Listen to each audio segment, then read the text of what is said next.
ప్రభువునందు నాకు అత్యంత ప్రియమైనటువంటి వారులారా, మన ప్రభువును రక్షకుడునైనటువంటి యేసుక్రీస్తు వారి యొక్క శుభనామములో మీ అందరికీ నా హృదయపూర్వకమైనటువంటి శుభములు వందనములు తెలియజేస్తున్నాను.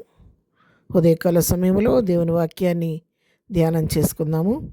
ఈరోజు వాక్య ధ్యానం కొరకు మనం తీసుకున్నటువంటి లేఖనం భాగము దెస్సలోనికీయులకు రాసిన మొదటి పత్రిక 5వ అధ్యాయము 21వ వచనం చదువుకుందాం. సమస్తమును పరీక్షించి మేలైన దానిని చేపట్టుడి, ప్రతి విధమైన కీడునకును దూరముగా ఉండుడి. ఆమేన్. దేవుని నామమునకు మహిమ కలుగును గాక. ఇక్కడ దేవుని వాక్యాన్ని మనం గమనించినట్లయితే అపోస్తలుడైన పౌలు దెస్సలోనిక సంఘాన్ని హెచ్చరిస్తూ రాస్తున్నటువంటి మాటలు, సమస్తాన్ని పరీక్షించి మేలైన దానిని చేపట్టండి. అంటే ఈ లోకంలో మనం జీవిస్తున్నప్పుడు ఒక నిర్ణయం తీసుకోవాలనుకున్నప్పుడు దాని గురించి బావుగా పరీక్షించండి. అన్ని కోణాల్లో దాని గురించి విశ్లేషించండి.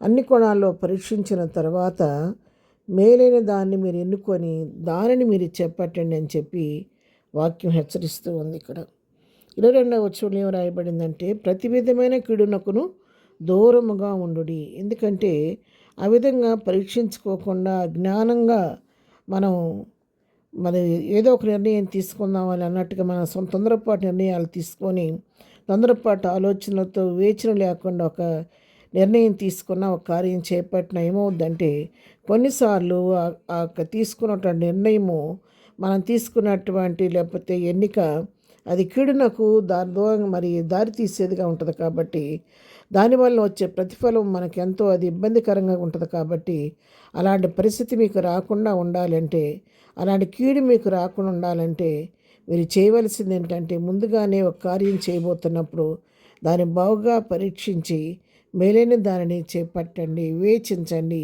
వివేచన జ్ఞానం కలిగి వెలుగు సంబంధుల వలె ప్రవర్తించండి అని చెప్పని గుడ్డిగా ముందుకు సాగిపోవటం కాదు, కానీ ప్రభు చిత్తాన్ని తెలుసుకొని ప్రభు చిత్త ప్రకారం అడుగు ముందుకేండనే సత్యాన్ని ఇక్కడ మనకు దేవుని వాక్యం తెలియజేస్తుంది. అంతేకాదు ఇర్మీయా గ్రంథంలో కూడా మనం చూసుకున్నట్లయితే ఒక మాట రాయబడింది.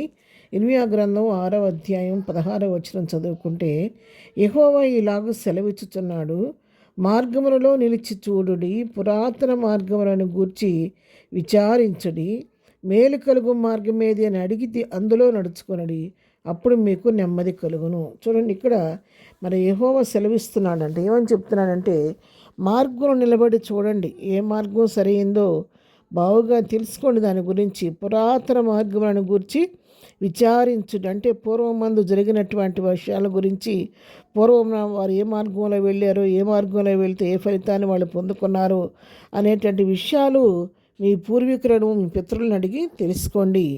తెలుసుకున్న తర్వాత మేలు కలుగు మార్గం ఏదని అడిగి తెలుసుకొని అందులో నడుచుకోండి. మీరు వాళ్ళని అడగండి, మీకంటే ముందున్న వాళ్ళను, అనుభవం కలిగినటువంటి వారిని, పెద్దలైనటువంటి వారిని, వృద్ధులైనటువంటి వారిని. వారికి ఎన్నో అనుభవాలు వారు దాటి వచ్చారు కాబట్టి, వారి జీవితంలో ఎన్ని అనుభవాలు ఎదుర్కొని ఉంటారు కాబట్టి, వారికి ఉన్న అనుభవ జ్ఞానంతో మనం చక్కగా ఆలోచన చెప్తారు. కాబట్టి మీకంటే పెద్దవారైనటువంటి అనుభవజ్ఞులైనటువంటి వారి దగ్గర సలహా తీసుకొని విచారించి అనేక విషయాల్లో వాళ్ళ దగ్గర మీరు తెలుసుకోవాల్సిన విషయాలను తెలుసుకున్న తర్వాత ఏ మార్గంలో వెళ్తే మంచిదని వాళ్ళు చెప్పే మేలు కలుగు మార్గం మీద అడిగి తెలుసుకొని దాంట్లో మీరు నడుచుకోండి. అప్పుడు మీ జీవితాలకి నెమ్మది కలుగుద్దనే సత్యాన్ని ఇక్కడ మనకు వాక్యం తెలియజేస్తూ ఉంది. ఆలోచనకర్తలు అనేక మంది ఉంటే శ్రేయస్కరం అంటది. ఆలోచన చెప్పేవారు ఉండాలి.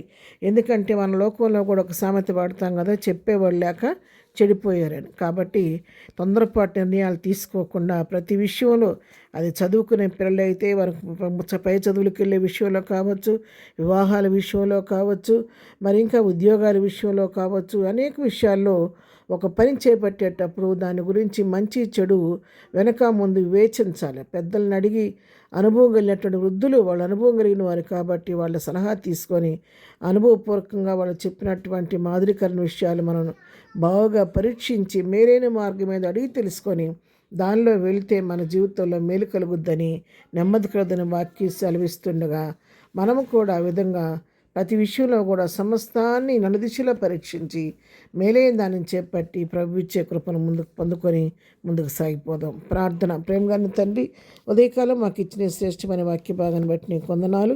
ఏ విషయంలో గుడ్డిగా అడుగు ముందుకు వేయకుండా నిశ్చిత ప్రకారంగా మరి పరీక్షించి తెలుసుకొని ముందుకెళ్ళే కృప మాకు దయచేయండి. దినం మేము చేయ పనిపాట్లో రాకపోకలో క్షేమం దయచేయండి. దినం బర్త్డే మ్యారేజ్ చేసుకున్న బిడ్డలను దీవించండి, ఆశీర్దించండి, బలహీనలను బలపరచండి, కృంగిన వారు లేవనెత్తండి, దుఃఖులను ఓదార్చండి, ప్రతి వారి పట్ల కృప చూపించమని యేసునామములో ప్రార్థించి అడిగి పొందుకొని ఉన్నాము తండ్రి. ఆమెన్.